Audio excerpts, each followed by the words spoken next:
राधे राधे। आज भी भगवान कृष्ण की अनन्य भक्त की कहानी सुनाऊंगी।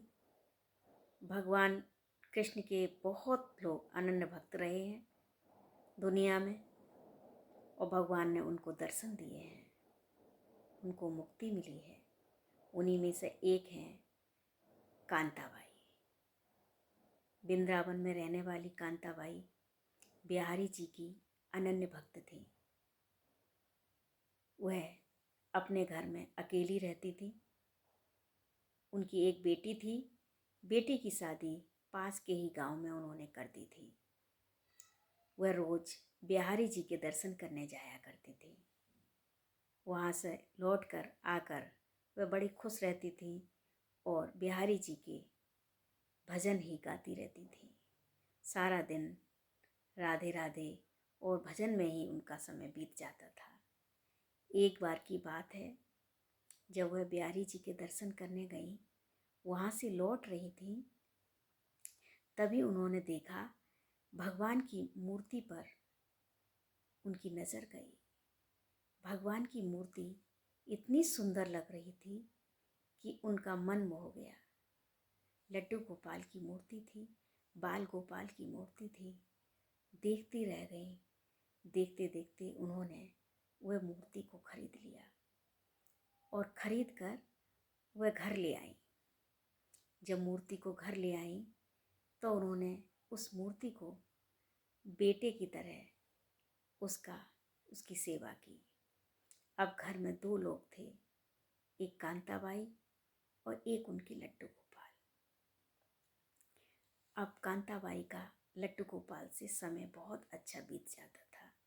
सारे दिन उनकी सेवा किया करती थी, उनसे बातें किया करती थी, उनके भजन गाया करती थी, उनको नहलाती थी, उनको विश्राम कराती थी, उनको सुलाती थी।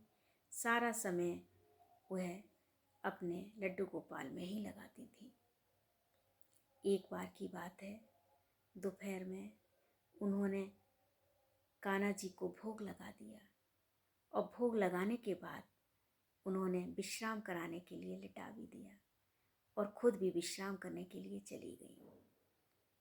जब विश्राम कर रही थी, तभी उनको हिचकियाँ आना शुरू हो गई। जब हिचकियाँ आ रही थी तो उनकी सांस लेना भी उनको मुश्किल हो रहा था। वो इतनी बेचैन हो गई, इतनी परेशान हो गई कि वह दौड़कर कान्हा जी के पास गई और कान्हा जी से बोली, बेटा तू मेरी याद कर रहा था क्या? एकदम उन्होंने लड्डू गोपाल को उठा लिया और अपने सीने से लगा लिया। बोली, हाय मेरा बेटा, अकेला था, अकेले कमरे में था, डर गया, इसीलिए मुझे हिचकी आ रही थी। इतनी देर में पास ही के गांव से उनकी बेटी आ गई। बेटी के आते ही उनकी हिचकियाँ बंद हो गईं। बेटी बोली कि माँ, मैं तेरी याद कर रही थी। उसने सारा श्रेय अपने ऊपर ले लिया। बेटी बोली, जब कोई अपना सच्चे मन से कोई अपने को याद करता है तो अचानक हिचकियाँ आने लगती हैं। कांताबाई ये बात बड़ी गौर से सुन रही थी। बाद में बोली, बेटी क्या ऐसा ही होता है? कि हाँ माँ, ऐसा ही होता है। कांताबाई को सारी रात नींद नहीं आई। वह सारी रात सोचती रही, हाय मेरे लड्डू गोपाल, जिनको मैं सारा दिन याद करती हूँ, सारा दिन उनको रटती हूँ। मेरे लड्डू गोपाल को कितनी हिचकी आती होंगी, वो कितनी परेशान हो जाते होंगे। मैं जरा देर में कितनी परेशान हो गई, मैं लड्डू गोपाल को कितना परेशान करती हूँ। उन्होंने डिसाइड किया कि अब लड्डू गोपाल को नहीं रखेगी। उसने लड्डू गोपाल को अपनी बेटी को दे दिया सेवा करने के लिए। बेटी तू ही इनकी सेवा कर, मैं तो सेवा नहीं कर रही हूँ बल्कि लड्डू गोपाल को परेशान कर रही हूँ। बेटी लड्डू गोपाल को लेकर चली गई। इसके बाद कांताबाई ने एक पल भी लड्डू गोपाल को याद नहीं किया। हफ्ते बीत गए, बहुत दिन बीत गए। एक दिन की बात है, कांताबाई सो रही थी। रात में बिहारी जी आए और उनके चरण पकड़ लिए। चरण पकड़कर वह रोने लगे। जब रोने के आंसू उसके पैर पर गिरे तो कांताबाई झट से उठ गई, राधे राधे कहकर उठ गई, राधे राधे। जब कान्हा जी को उसने देखा अपने चरणों पर बैठे हुए, उन्हें भगवान, मुझ पापिन को आपने कैसे दर्शन दिए? बड़े बड़े लोग, इतनी पूजा पाठ करने वाले, उनको आप दर्शन नहीं देते। जो समाधि लगाकर बैठ जाते हैं, आपके ही ध्यान में बैठे रहते हैं, उनको भी आप दर्शन नहीं देते। मुझ पापिन को कैसे दर्शन दे दिए? कान्हा जी बोले, मैया तू बहुत भोली है, तू नहीं जानती। जो भी मुझे याद करता है वो मुझे याद नहीं करता, वो किसी स्वार्थ के लिए याद करता है।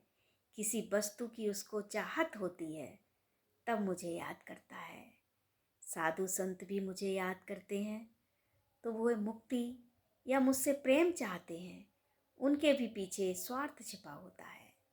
लेकिन मैया तू ही एक भक्त ऐसी है जिसने बिना स्वार्थ के मुझे याद किया है। मैया मैं तेरे बिना नहीं रह सकता। मैया ने जब सुना, उसी समय कांताबाई ने अपने मिट्टी का शरीर छोड़ दिया और बिहारी जी में विलीन हो गई। इसीलिए कहते हैं कि हमारे जो भगवान हैं वो हम लोगों से कुछ नहीं चाहते, बस प्रेम चाहते हैं। चढ़ावा नहीं चाहते, दिखावा नहीं चाहते, बस प्रेम चाहते हैं बिना स्वार्थ के। राधे राधे। कहानी अच्छी लगी हो तो कमेंट करके प्लीज़ ज़रूर बताएं और मेरे चैनल को लाइक सब्सक्राइब ज़रूर करें। राधे राधे।